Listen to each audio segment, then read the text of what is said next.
রাসূল কারো নেতা না, বলতেছে যে আমরা আল্লাহ আমাদের প্রভু, রাসূল আমাদের নেতা। আগের স্লোগান এখন আর দেয় না, এটা আমি বন্ধ করাইছি বক্তৃতা করিয়া। রাসূল কারো নেতা না। কিশোরগঞ্জের ওই চূড়ান্ত বেয়াদব ফজলুর রহমানকে স্পষ্ট করে বললাম, তোর মতো বেয়াদব গত 100 বছরে বাংলাদেশে জন্মায় নাই।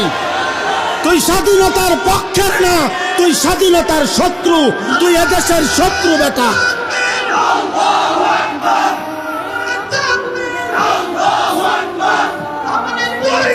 জুতা মারো তালে তালে।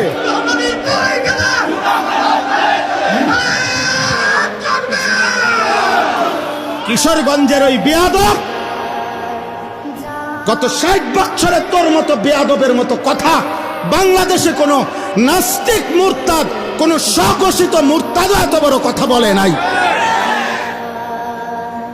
দেশের মা বোনদেরকে বলছে যে আপনারা আলেমের সন্তান পেটে নিবেন না। আরে বেটা বেয়াদব, তোর মতো বেয়াদবকে, তোর মা বাপকে যদি কোন আলেমে দিন বিয়ে না পড়াইতো, তো তুই ফজলুর রহমান কোন নেককার চরিত্রবান কোন পবিত্র নারীর ঘরে জন্ম নিতে পারতি না বেটা। তুই এখন মোল্লা চেনো না? ইসলাম এক জিনিস, মোল্লাতন্ত্র আরেক জিনিস। ইসলাম তোর আব্বার, ইসলাম তোর বাবার নাকি বেটা? হ্যাঁ, ইসলাম তুমি আনছো নাকি?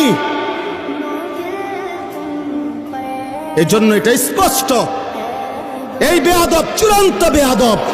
বাংলাদেশের জমিনে ইনশাআল্লাহ এমন নিকৃষ্ট বেয়াদবের বিচার হবেই হবে ইনশাআল্লাহ, কোনো সন্দেহ নেই ইনশাআল্লাহ।